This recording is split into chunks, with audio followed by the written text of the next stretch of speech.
This conference will now be recorded.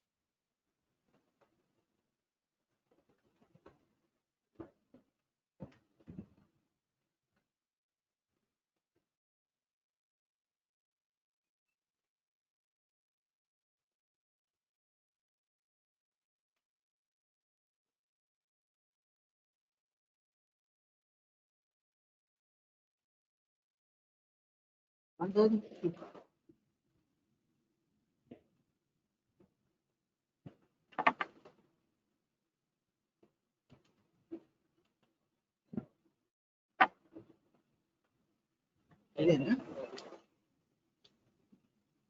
60 నుంచి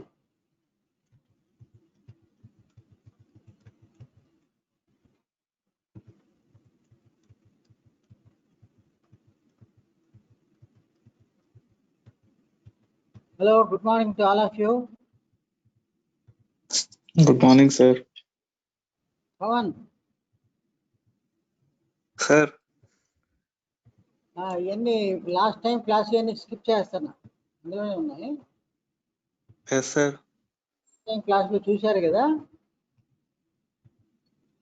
Yes, sir. Radiology ఇవన్నీ ఇన్వెస్టిగేషన్లో కూడా చెప్పాను. So investigation apart from blood tests and all those things, what is the preliminary investigation for intestinal obstruction? What చెప్తారు? X-ray abdomen, plain radiograph. Very good. Plain X-ray abdomen, both erect and supine portions.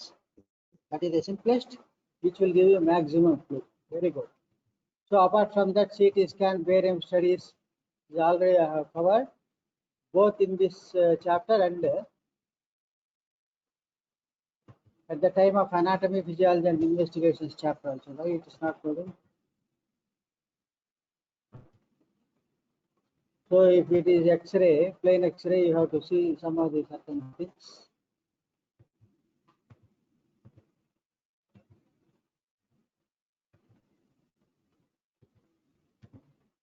So in barium study, what are the things you have to look for? What is this? What is this barium enema? Class sign of intersection. This I have taken separately class. Intersection. This is apple core appearance, carcinoma of the colon, especially on the left side, which will give rise to concentric narrowing of the bowel loop, giving rise to chronic intestinal obstruction. And sometimes it may be precipitated to acute also. So now coming to the treatment, we ended with but very important question, very important in the examination point of view and in all parts of the practicals also. So the management is never let the sun rise or fall on a patient with bowel obstruction. That means you have to be act as early as possible and as quickly as possible. So the principles of management, because the patient is having shock. What shock the patient is having? In simple intestinal obstruction? Hypovolemic shock. Very good. When there is a strangulated obstruction? Septicemic. Septicemic shock. So because the patient is having shock, you have to do fluid resuscitation, alkylate and acid base correction, and close monitoring with Foley's catheter and central venous line, nasogastric tube tube compression, antibiotics. Depending on if it is septic shock, you have to give antibiotics. Otherwise, simple intestinal obstruction, mechanical or whatever it is, simple intestinal obstruction, the role is contraction. Can give or you may not give. Most of the people, they do give antibiotics also. And the other principle is to whether to operate or to not to operate. So that is the supportive treatment and prevent and the preparation for surgery must go simultaneously without wasting time, especially when there is suspicion of strangulation or closed loop obstruction. What is this closed loop obstruction? I told you. Volvulus. Volvulus, yes. Volvulus is a closed loop obstruction, and in case of malignancies also. Transverse mesothelioma. or the transverse colon, and with Ascending colon. competent ileocecal wall. So this end, both the ends are closed. So the ascending colon and cecum will be distended. This is a closed window obstruction. So in resuscitation, because of the massive third space losses, as fluid and electrolytes are, and depending on the site and duration, you have to look for all these things have been discussed in pathophysiology, and you have to replace both the deficit in the phase of in the manner of vomitings, maintenance. You have to do normal maintenance and ongoing loss. The patient will be continuously vomiting depending on the site of the intestinal obstruction. That is the main symptom of intestinal obstruction. Of course, this hypochloremia and alkalosis. If the obstruction is in the proximal intestinal, proximal jejunum in that area, most of the gastric contents will be going out.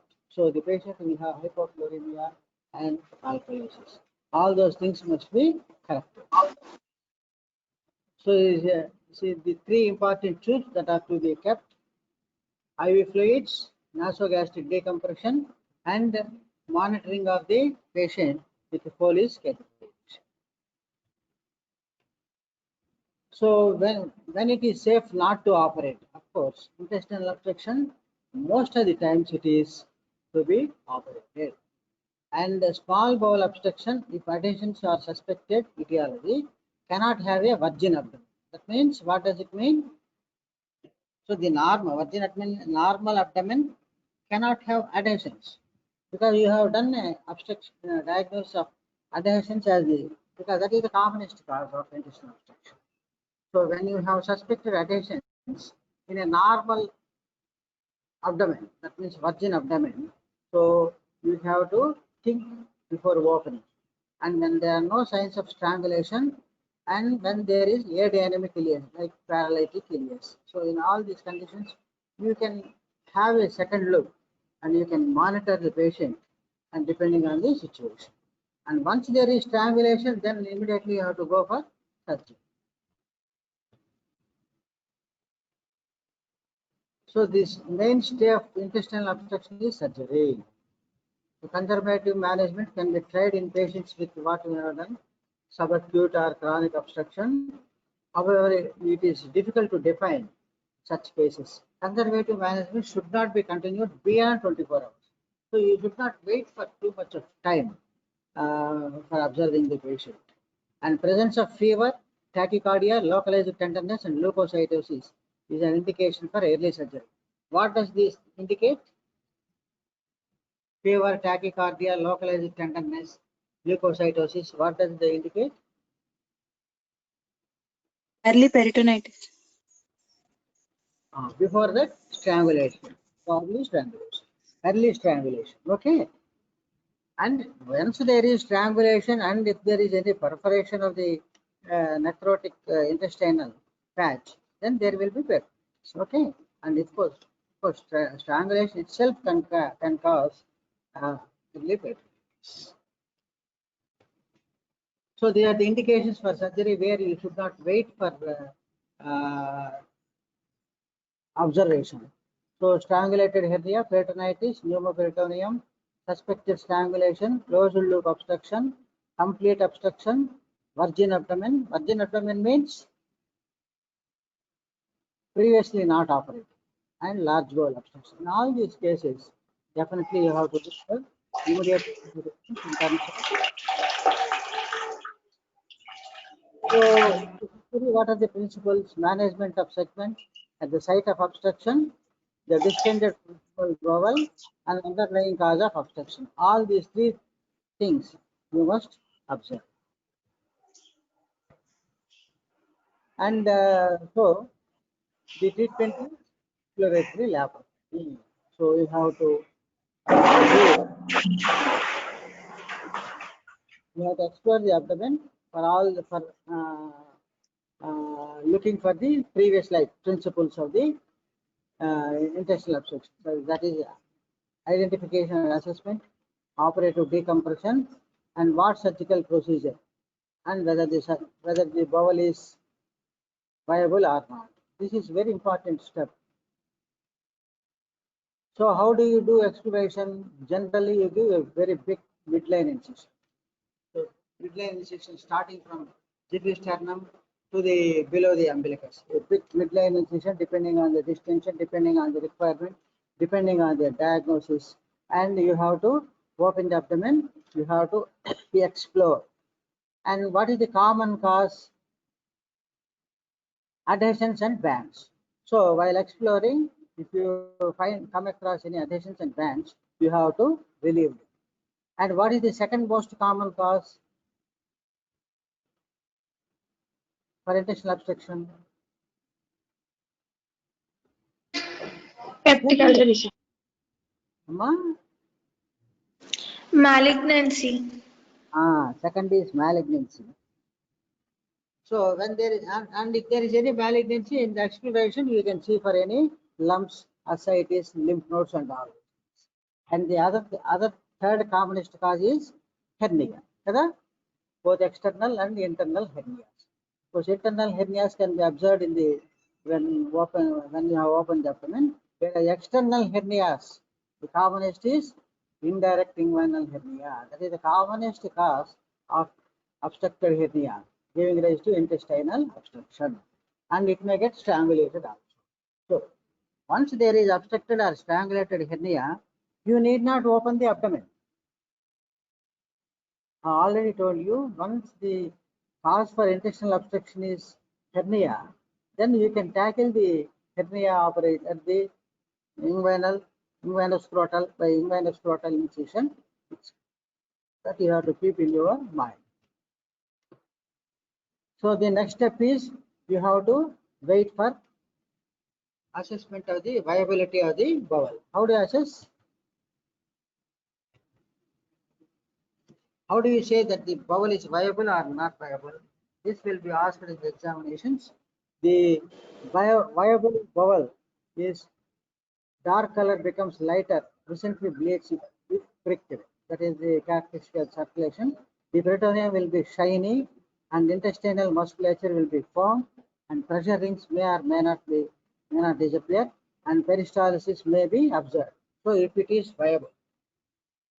So non-viable, dark color remains, no bleeding if mesentery is fixed, dull and lusterless, flabby and thin intestinal musculature, pressure rings persist, and there will not be any peristaltic movements. This is how you will observe by applying the hot mops over the doubtful intestine and by giving the 100% saturated oxygen. So they are the two measures. When you are having doubt about the viability of the bowel, you do those two things. That is administration of 100% oxygen. Ask the anesthetist to give 100% oxygen, and at the site of laparotomy, you put over the bowels hot sponges, hot mops. So you keep them for 5 minutes and observe whether the characteristics, whether the bowel is viable or not. These are the characteristics. So with this, so suppose if the bowel is viable, what will you do? You have explored the abdomen, you have identified a bands, and the bowel is viable. What will you do? Additional lysis or band. We will remove the band. Very good. You exercise the band, or if there are any adhesions, you cut those adhesions, you remove those adhesions. That is adhesiolysis. And because the bowel is viable, you just keep it like that and you close the abdomen. Suppose if you are having any doubt about the viability of the bowel, you do resection and end-to-end anastomosis, and the rest of the procedure is safe. Okay. So they are the main principles of intestinal obstruction treatment. So resuscitation and exploratory laparotomy, and if you are able to identify any of the defects or causes for the intestinal obstruction, you can try to tackle those conditions and you close the abdomen if the bowel is viable. And if the bowel is strangulated, then you have to go for resection of the strangulated bowel and end-to-end anastomosis. So they are the main principles. Resuscitation, observation, monitoring, and exploratory laparotomy. Do the minimum procedure and look for viability of the bowel. So that is the principles of intestinal obstruction surgery. And because we have seen in the etiology of the intestinal obstruction, there are so many causes. A big list I have given. Yeah, extramural, intramural, intraluminal, okay, and volvulus, interstitial. So many causes have been given. So of the some of the causes, the most important things we have to discuss separately, because they are how to mention in the treatment of intestinal obstruction all these things. And some of the things have been asked as a small questions, as 4 marks or 2 marks. That's why I have taken this extended class. Okay. So what are the common extramural causes? Extramural, that is outside the intestine. What is the commonest? See the slide is showing adhesions and bands is the commonest cause. So this is about the adhesions and bands have been asked as a small question for 4 marks. That's why I have been taking it. So adhesions, most common form of extramural type of intestinal obstruction, is the most common cause of extramural, and in fact most common cause for entire intestinal obstruction.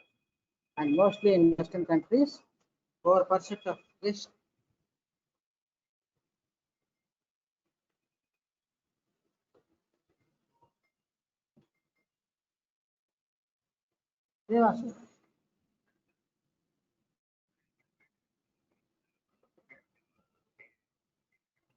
ఏ అవసరం లేదు ఇంటికి వెళ్ళకపోండి సరే right madam చెప్పు thank you.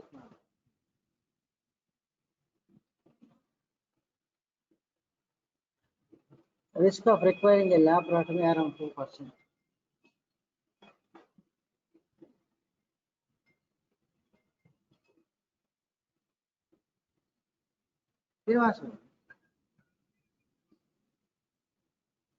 ఇంటికి వెళ్ళాలి చెప్పు, time ప్రకారం చేరుకున్నాంలే అని.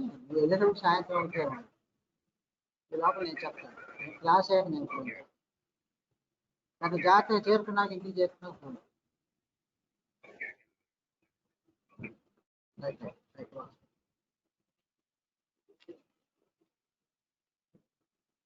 So in early post-operative period, onset of mechanical obstruction may be difficult to differentiate from paralytic illness. So this also you have to keep in mind. So because adhesions start to form within hours of abdominal. So in the beginning they are very flimsy, and in such cases there may be some difficulty in the mobility of the bowels, giving rise to active mechanical intestinal obstruction. Whereas in the case of early post-operative period, paralytic illness is also common, somewhat difficult to differentiate. So these are all the causes of intra-abdominal adhesions, like infective causes, inflammatory, ischemic areas, foreign bodies which we put during the surgeries, radiation enteritis, and sclerosing peritonitis. So I will give this PPT also just to go through. Okay. So what happens? What is the pathogenesis of adhesion formation? So the source of peritoneal irritation. See, for example, we have cut the, for example, for a previous laparotomy, we have done some procedure. Say, for example, you have done appendectomy operation. So what is the likely formation of adhesions? Where will you likely get adhesions? Suppose Small intestine. From small intestine to, where will you get the adhesions? Ileum. Terminal, yes, terminal ileum or at the cecum. So from the scar, you have given McBurney scar. So from the scar to the cecum and terminal ileum. So So over those adhesions, the remaining bowels may fall and may give rise to intestinal obstruction. Okay, so that is the main. For example, after hysterectomy operation, in gynecology, what we will give fan and steel incision for LSCS or hysterectomy. So afterwards, from the anterior-abdominal wall to uterus, bladder area, uterus, and all those things, there will be adhesion formation. Between those adhesions, the bowels, the intra-abdominal bowels which are moving, may entrap, giving rise to mechanical intestinal obstruction. Okay. So after any surgery over the abdomen, by any sort of surgery, even this laparoscopic small incisions also likely to give adhesions. So adhesions. So in early stages they are very flimsy, but afterwards they will become very fibrosed. So they will remain culprit for the formation of mechanical intestinal. So early they are fibrinous, later they will become fibrous. So the clinical features will be same. So whatever may be the cause of intestinal obstruction, the clinical features, the four cardinal signs will be same. Pain, abdomen distension, vomiting, constipation, and increased intestinal obstruction. So the treatment is, what is the treatment of adhesions and bands? Release of adhesions and bands. After resuscitating the patient, release of adhesions and bands, either by open surgery or by laparoscopic adhesiolysis.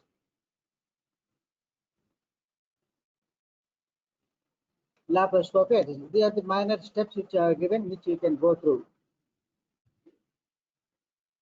And this is wall injury resulting from band compression over the absorbable seromuscle. So what is this is?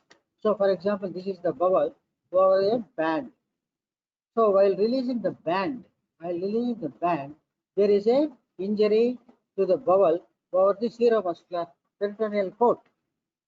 The seromuscular coat is injured while releasing the band. So such raw areas. So what will happen if you leave those raw areas? Again, they are the source of bands and adhesions. So you have to overshoe by seromuscular layers. So you see, the raw area is covered with the seromuscular layer. Are you able to understand? Yes, sir. Yes.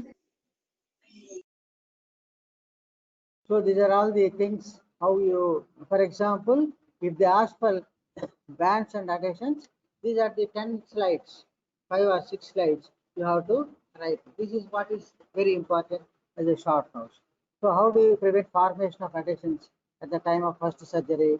By installing various drugs have been tried, like hyaluronidase, silicone, PVP, streptomycin, anticoagulants, hydrocortisone, dextrone, chondroitin, streptokinase, antihistamines.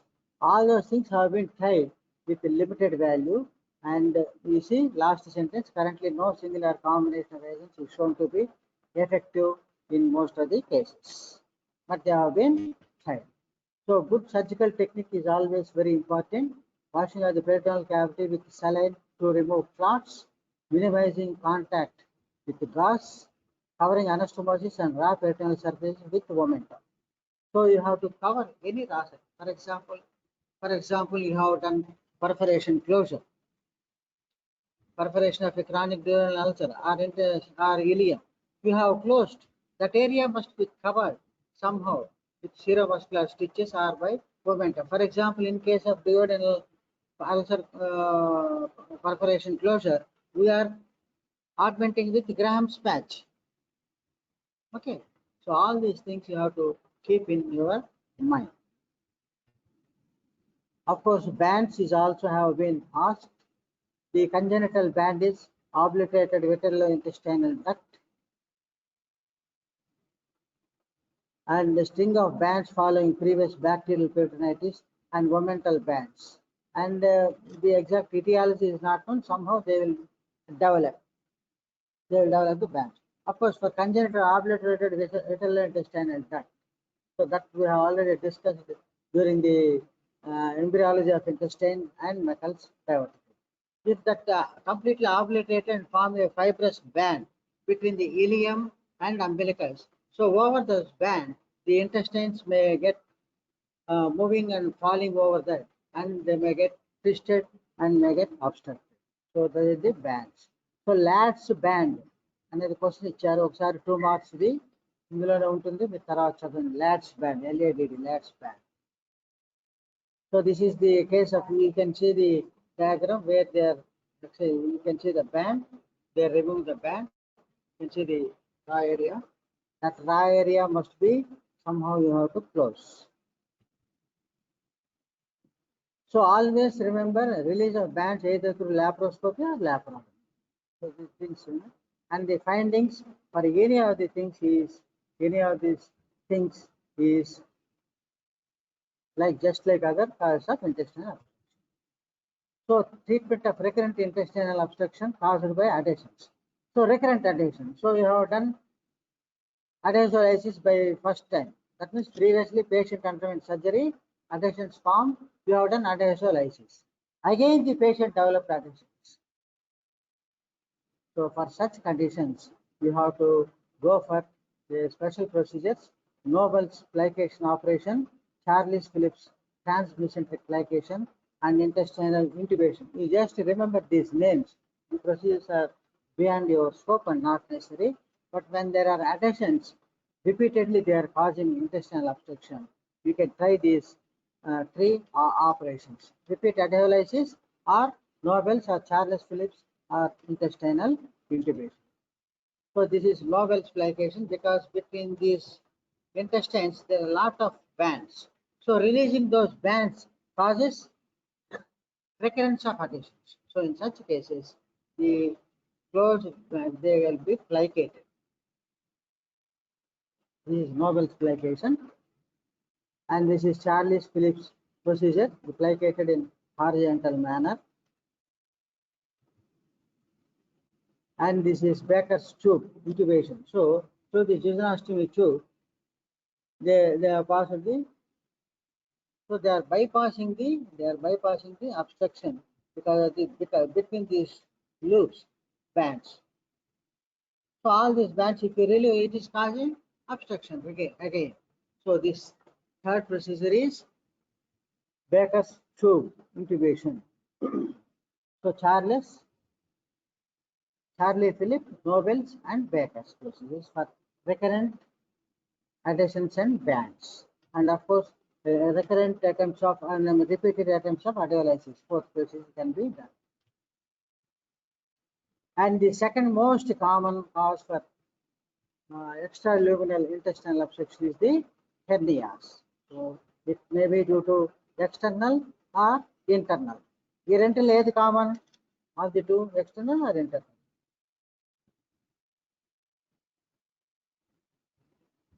External hernia is common or internal hernia is common? Herniation is common. Huh? External common. అంటే internal అంటే external లో కూడా ఏది common? Inguinal hernia అనే common. So the inguinal hernia, obstructed inguinal hernia, that is indirect inguinal hernia which has got obstructed, that is the commonest cause. And second hernia, which is external hernia, that causes intestinal obstruction. What is the other hernia? Of course, femoral hernia, any hernia can cause obliterated. Of special importance for the anterior-abdominal, what hernia that is? Epigastric కంటే కూడా common. Of course, any hernia, epigastric, spicalian, lumbar, any hernia can get affected. What are the common hernias? Apart from inguinal, femoral, and all those things, what is the commonest hernia on the ventral side, on the anterior-abdominal wall? umbilical hernia. Umbilical, epigastric కంటే కూడా common. Starting with I. Incisional hernia is common because most of the patients are undergoing operations for various reasons, especially females. Okay, they are undergoing surgeries for LSCS. So all those things. So incisional hernia is very common. It is almost as common as inguinal hernia. That is a fact. So incisional hernia is also, it can also get irreducible, it can get obstructed. Because number of surgeries are more over the abdomen. So incisional hernia is common and it may get obstructed. Of course, inguinal hernia, femoral hernias are also common external hernias. And the important point is internal hernia. So internal hernias occur when a portion of the small intestine becomes entrapped in one of the retroperitoneal fossa or in a congenital mesenteric defect. So these are the things. This is the diagrammatic representation. These are the common sites of where there can be internal herniation into the foramen of Winslow, a defect in the mesentery, a defect in the transverse mesocolon, defects in the broad ligament, congenital or acquired diaphragmatic hernias. There are also internal hernias, mesocolic or paraduodenal hernias. So along the duodenum, there will be their congenital fossa will be developed around the colon and duodenum. So into those fossa, the bowel will go and entrap there. Cecal, appendiceal, and intersigmoid retroperitoneal fossa. So these are all the places where there can be internal herniation.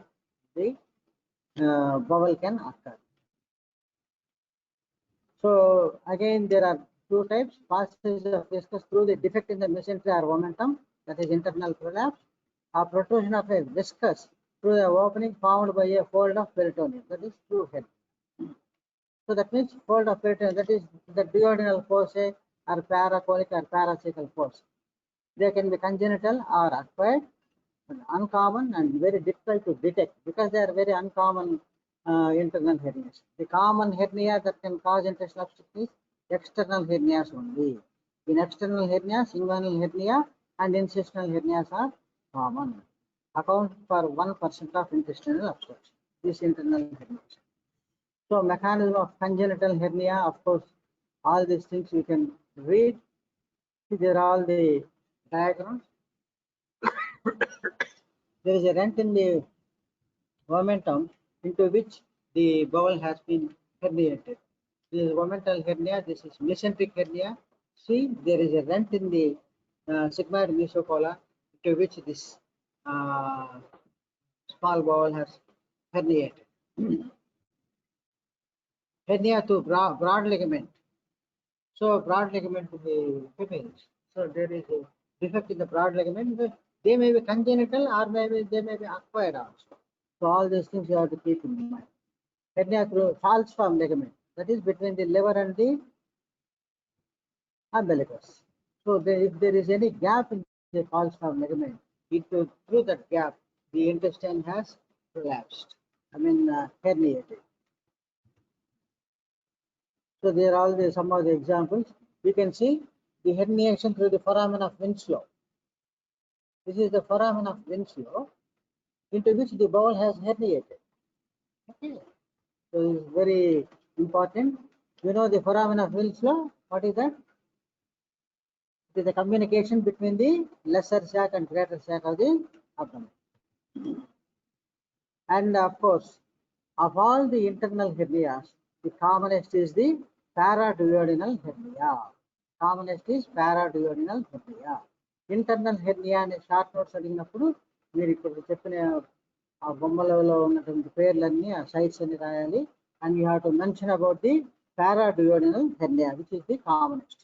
So there are some paraduodenal fossa that have been described, that is superior duodenal, paraduodenal, inferior duodenal, intermesocolic fossa, and intermesenterico-parietal fossa of Waldeyer. So these are all the fossa, the peritoneal internal fossa. That means they are congenital fossa which are double in and around the duodenum, into which the bowel will go and entrap or adhere there. giving rise to internal herniation and intestinal obstruction. Of course, this is also not necessary, but you just keep in your mind that there will be paraduodenal fossa into which the bowels can be entrapped. See, this is the paraduodenal fossa. So this is the area of this is the herniated bowel in the region of the paraduodenum. So this is the inferior duodenal fossa into which the bowel has herniated. So this is the superior duodenal fossa. So here are some of the examples. So you keep in your mind some 5 paraduodenal fossa are there into which the bowel can be herniated, giving rise to internal herniation, giving rise to intestinal obstruction. What is the treatment? Same. What are the signs and symptoms? Same. Signs and symptoms are same as intestinal obstruction. The treatment is release that bowel. You reduce that bowel from that fossa. And you look for the viability of the bowel. You look for the viability of the bowel, and suppose you are having any doubt, you resect that portion. For example, you have reduced this bowel out from this inferior duodenal fossa, and you look for the trapped bowel. Arrow, drawing tool, arrow. ఇప్పుడు కనిపిస్తుందా arrow? Yes, so sir. you remove this, you reduce this bowel out from this fossa, and you look for the viability of the trapped bowel. If it is viable, you leave it, and if it is strangulated, you resect and do end-to-end anastomy. So that is the treatment. That is the fundamental principle, whatever may be the cause of intestinal obstruction. Okay.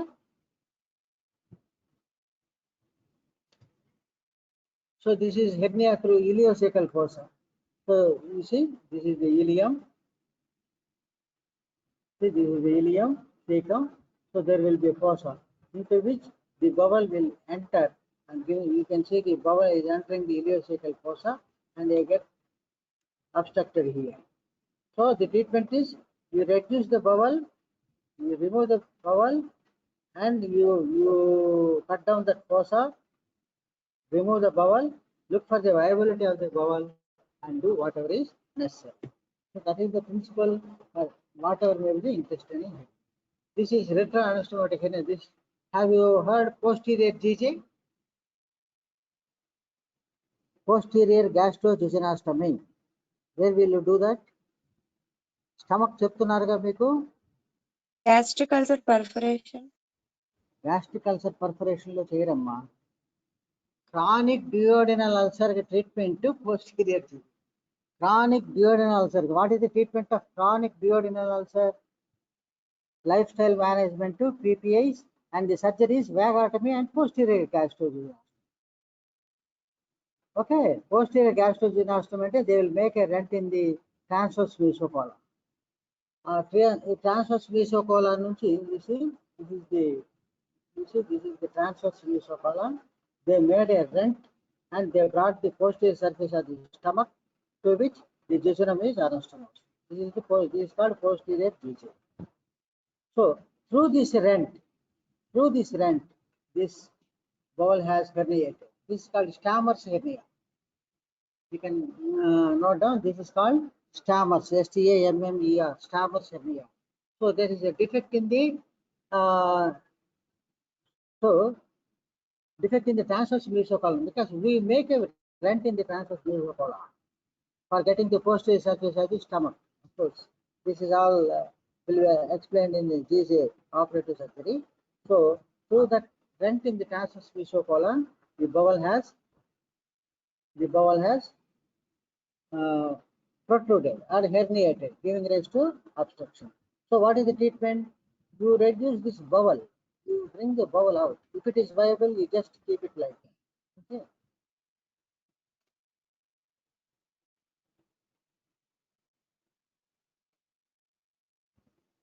And if it is, for example, if this bowel is if this bowel is strangulated, this reduced part of the bowel is strangulated, you do resection and end-to-end anastomosis here. So this is the principle everywhere.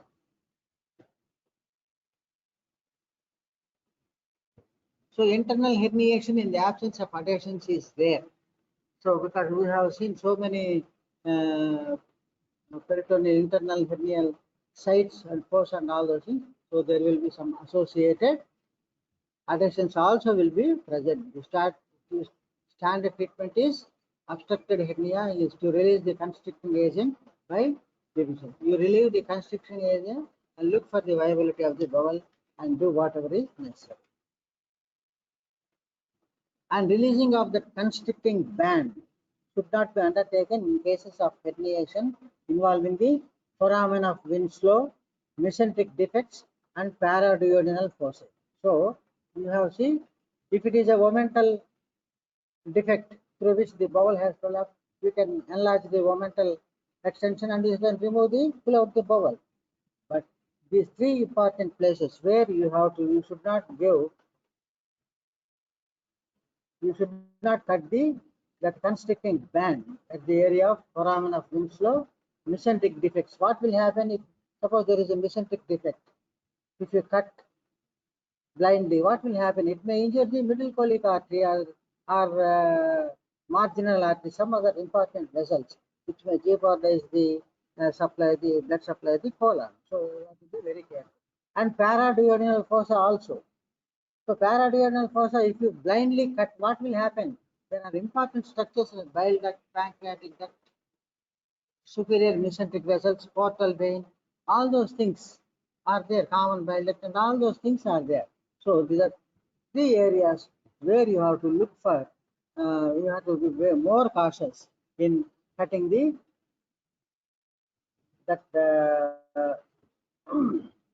constricting bands. Okay. Because a major blood vessels run in the edge of the constricting thing. And distended loop must first be decompressed, then reduced. So depending on the requirement of the thing. Of course, this is external hernias. What hernia it is?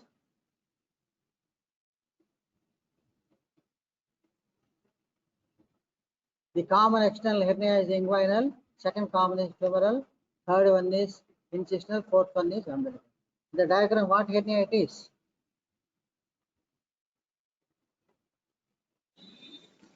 Umbilical. Umbilical. Umbilical. Anti-abdominal wall కాబట్టి probably this is the defect. Because it is in the center, it may be umbilical hernia. Umbilical కాకపోతే what is the other common hernia? Epigastric. Incisional. No, epigastric. Umbilicus or epigastric. Incisional hernia will not be like this. The incisional hernia, there will be incision. There will be scar, and this the skin along with the scar will be stretched into which the bowels will herniate. Okay. So this might be either umbilical or epigastric hernia. Of course, they are the clinical features of irreducible hernia. Diagnosis: irreducible or strangulated hernia. You have to diagnose and you have to tackle that hernia. So how do you tackle obstructed or strangulated hernia? Not by opening the abdomen. You remember this point, not by opening the abdomen. If it is inguinal, obstructed or strangulated inguinal or femoral hernia, not by opening the abdomen you have to tackle, by giving the inguinoscrotal incisions. Of course, it is due to umbilical hernia or epigastric hernia or incisional hernia. Naturally, they are on the abdomen. So you have to open the abdomen. Okay? Are you able to appreciate the difference? So these are the important causes. What is the third important cause? First one is adhesion, second one is band, third one is hernia. So they are the extramural common causes of intestinal obstruction. They are mechanical. And second category of causes which causes intramural intestinal obstruction is the intramural causes. So they are within the wall of the intestinal obstruction. The common are stricture, malignancy, intersusception, what we have discussed, and fourth one is the volvulus. So in strictures, what is the common causes which give rise to strictures of the small intestine? Tell me two conditions. Crohn's disease. Very good. Crohn's disease. Any ulcers, sir? TB Ulcer. intestine. Huh? What is that? What is that? Crohn's disease, that is inflammatory bowel disease of small intestines mainly. What is the second common disease of the intestines in India? TB intestine. Tuberculosis of the ileocecal junction. Ileocecal tuberculosis. So there are the tuberculosis of the intestines as the, and of course that is the commonest in India. Tuberculosis of the intestine is commonest, whereas Crohn's disease is common in Western countries. They are the two diseases which give rise to strictures. Of course, malignancy of the small intestine itself is rare, but they also can cause strictures. Of course, intersusception is common in infants and children, and in adults it is not that common. And of course, volvulus is a separate entity which is more common in all ages, especially sequoia volvulus is common in old people. So obstruction from ventric strictures. You see both tuberculosis and Crohn's. What is the treatment? Once there is a one or two strictures, we can do stricturoplasty. You have to see here. Stricturoplasty. What do you mean by stricturoplasty?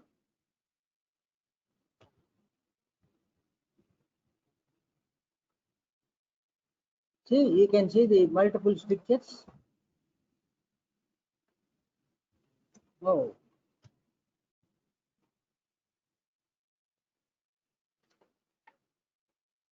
See, this is a stricture and this is a stricture. So when there are strictures, multiple strictures like that, the treatment is you can do stricturoplasty here and you can do here also. Suppose there are more strictures in a segment of bowel, you can resect that portion of the bowel and do end-to-end anastomosis. End-to-end anastomosis. So the treatment of stricture is if it can be tackled, if it is single, stricturoplasty. So in stricturoplasty, what they will do? They will open the intestine like this. That means longitudinally. So longitudinally they will open and transversely they will close to maintain the size of the lumen of the intestine. So that is the stricturoplasty. Suppose there are multiple strictures in a segment of bowel, because either due to Crohn's or due to tuberculosis or whatever maybe it is. So you can dissect that part of the bowel and you can do the end-to-end anastomosis. That is regarding the strictures of the intestines.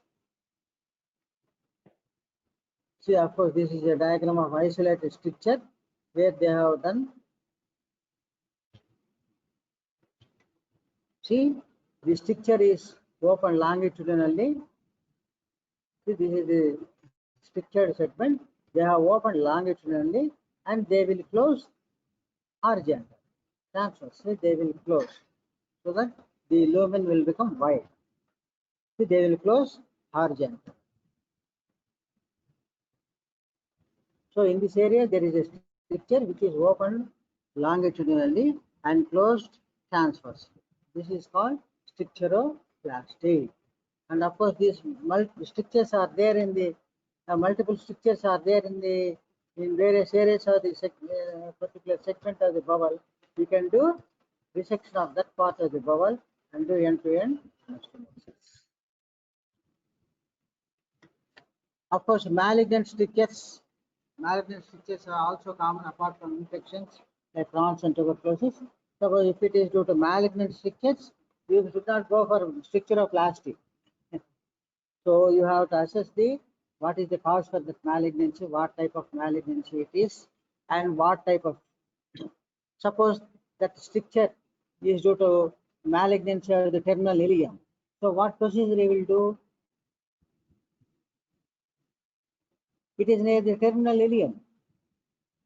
That stricture due to cancer of the small intestine near the terminal ileum. What procedure we will do? Resection. No, terminal ileum malignant stricture. Right hemicolectomy kada cheyali? Right hemicolectomy. Right hemicolectomy. Standard procedure. In the terminal ileum, leaving more and excising more of, and if it is inoperable, as a whole, if the case is not inoperable, we can do limited resection and end-to-end anesthesia. Otherwise, for the treatment of terminal ileal disease, either due to tuberculosis or Crohn's or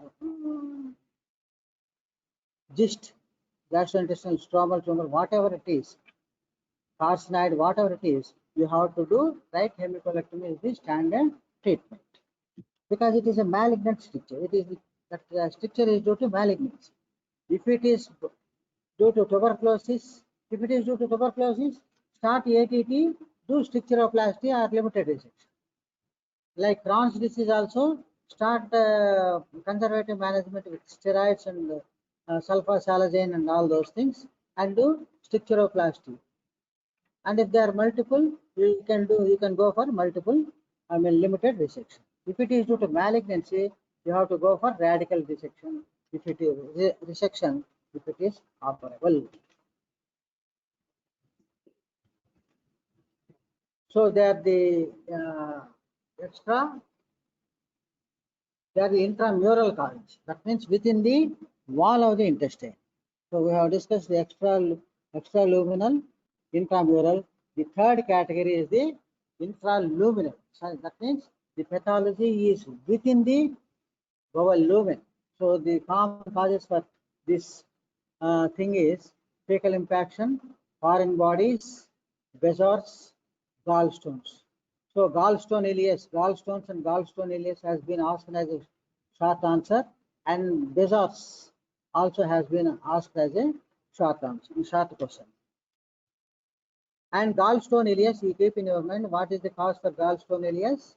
This type of obstruction leads to occur in elderly, secondary to erosion of large gallstone directly through the gallbladder into the duodenum, through the cholecystoenteric fistula. You remember this.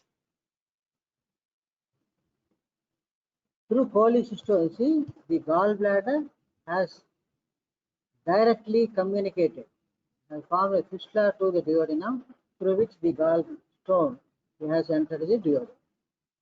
This is not due to the normal route. This is not in the CBD that is entering the duodenum. It is not gallstone. Of course, that also can cause, but gallstone ileus means the stone must have entered the by formation of fistula between the cholecystoduodenum, cholecystoenteric fistula, through which the stone has entered the duodenum. So this is called gallstone.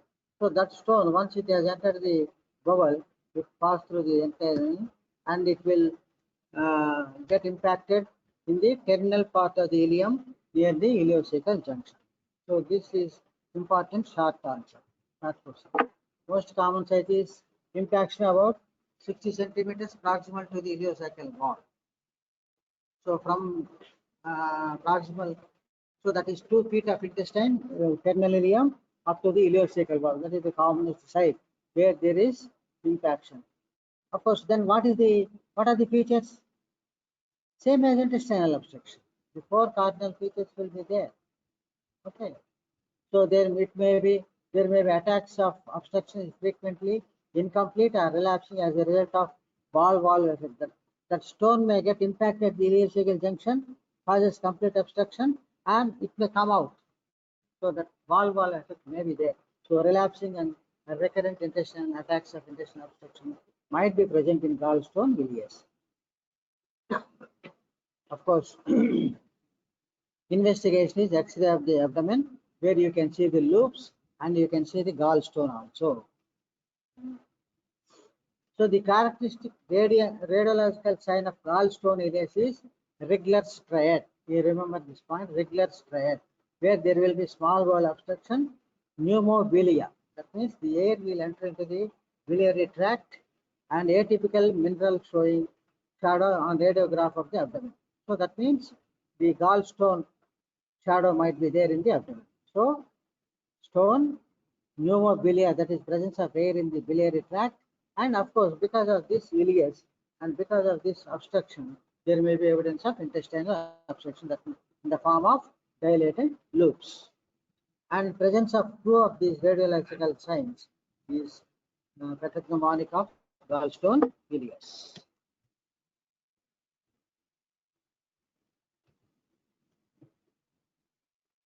And pneumobilia is also common following ERCP with sphincterotomy also.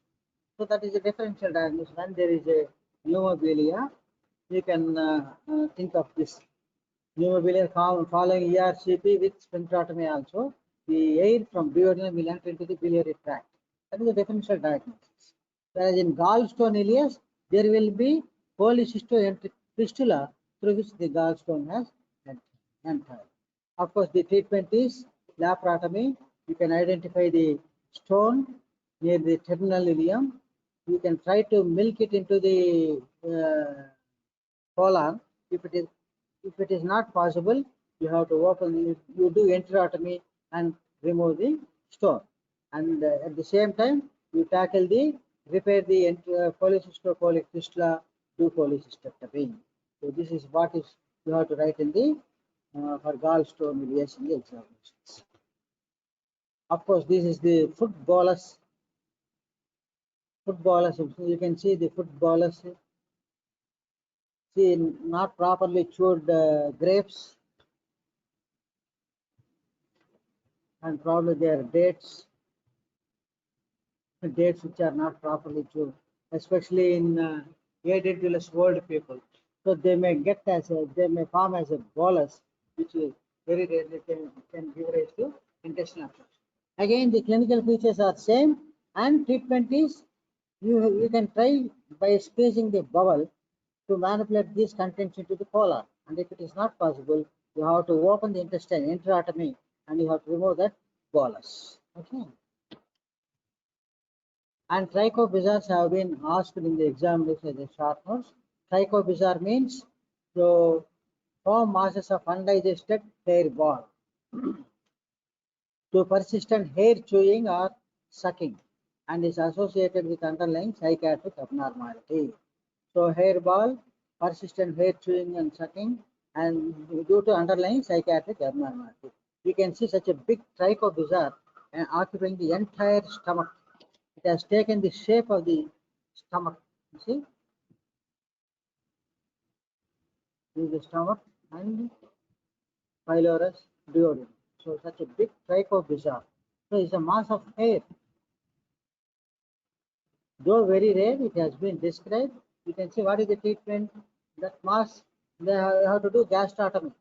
Stomach is to be opened, and you just remove this bizarre. And trichobizar is hair, due to hair, and phytobizars is due to fruits and vegetable fibers. So high fiber intake, inadequate chewing, and of course these trichobizar and phytobizars are usually in the stomach. They are usually in the stomach. You please remember this point. Okay, and the same fruit and vegetables which are undigested, they will go into the small intestine. They will get impacted somewhere in the small intestine. That is different. These phytobizars and trichobizars, they are mainly in the stomach due to improper psychological problems, and this chewing habit of chewing the hair, and this fruits and vegetables, improper chewing of those fruits and vegetables. So the treatment is do gastrotomy. That means you open the stomach and you remove those bizarres. See, this is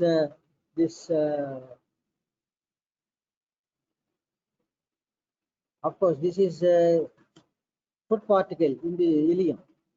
This is the food particle in the this food impaction in the ileum, which you can try in the you see you can try the needed into the cecum, otherwise open removal is required. So this is for the previous slide.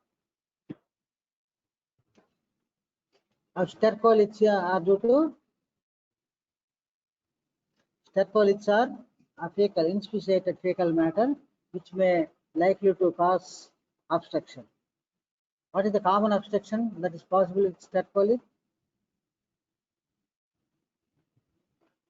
What is the common organ that is commonly obstructed by the stercolith? Appendix. Very good. Cecum. Appendix. Appendix. Appendix is the commonest which get obstructed by the stercolith. Of course, if stercolith is so big, it can cause obstruction in anywhere in the colon or in the ileum also. Small stercoliths usually they get obstructed at the lumen, at the opening of the base, near the base at the lumen of the mouth of the appendix. They cause obstructed type of appendicitis. Okay. Of course, these worms, you see, worms they form a big mass. They will cause intestinal obstruction. See, what they have done? They have done enterotomy. They have done enterotomy and removing the mass of this round worms. Very common is mass of round worms. So they are all intraluminal causes. So the mass of Ascaris lumbricoides is very common, especially in children. Treatment: it may be possible to knead the tangled mass into the cecum. Once they are into the cecum, they will be passed in the fecal matter. Otherwise, you have to open the ileum or cecum, and you have to ileum, and you have to remove this tangled worm mass of worms. And complications. What are the complications? Occasionally, the enteric wall is weakened by amoebiasis. For example, if it is due to amoebiasis, because the patient is already having amoebiasis and there are worms, because both are common parasitic infections, so there may be perforation. So these worms not only causing intestinal obstruction, there may be perforation, peritonitis, because of the weakened intestinal wall, probably due to previous amoebiasis or whatever it may be. So this, and suppose the mass is very big, the worm mass is very big, it may cause distension and strangulation of the bowel mass also, giving rise to peritonitis. All those things you have to keep in your mind. So meconium ileus is formation of inspissated meconium, especially in infants. So this also can give rise to is a neonatal manifestation of fibrocystic disease of pancreas, wherein thickened meconium, which is viscid and paste-like, gets collected in terminal ileum, and it will cause meconium ileus, a type of intestinal obstruction. So the treatment is same. We remember the cause for meconium ileus is the neonatal fibrocystic disease of pancreas. Remember that point, in which there will be desiccation or inspissation of the meconium will be present, which will be which will get hardened. You see, meconium gets calcified very rapidly. So once the meconium gets calcified, so it may be cause obstruction in the terminal ileum. So the treatment is you try to manipulate the mass into the try to knead into the ileum, and if it is not possible, you do enterotomy and remove the meconium ileus, meconium inspissated material. So they are all the intraluminal causes. Of course, intersusception is both intramural and intraluminal. This we have already discussed. Time aindamma, somebody is waiting. What is the time now? Yes. 10:30, sir. 10:30. Intersusception చెప్పేశానుగా మీకు already సపరేట్గా చెప్పాను. అయిపోయించేస్తాను. So next Saturday ఏం class బాబు? Next Saturday కానీ ఇంకా వేరే ఏమైనా క్లాసులు ఏమైనా ఉంటే This is, of course, volvulus are the small intestine, that is aerodynamic. So the other important is aerodynamic obstruction. Aerodynamic obstruction రెండు ఉంటాయి, paralytic ileus and pseudo obstruction. That is also very important. It is having a lot of information in this PPT. This will be mailed to you. You please go through those this entire slide system. So next class ఏం తీసుకుందాం, next Saturday. దీంతో ఇంకా will end the small intestine, ఇంకా లేకపోతే అయిపోతానే ఉంటుంది small intestine. So will go to colon. చెప్పారా, Sir. Start చేశారా? Sir. Colon or pancreas or gall bladder, liver, whatever it is, మీరు చెప్పండి, అది రెడీ అవుతుంది. Okay, sir. అవును, నాకు రేపు ఎల్లుండి చెప్పయ్యా. Yes, sir. మీ అందరికి ఏది కావాలో చెప్తే that will go, right? Okay, sir. Yes, sir. Thank you very much.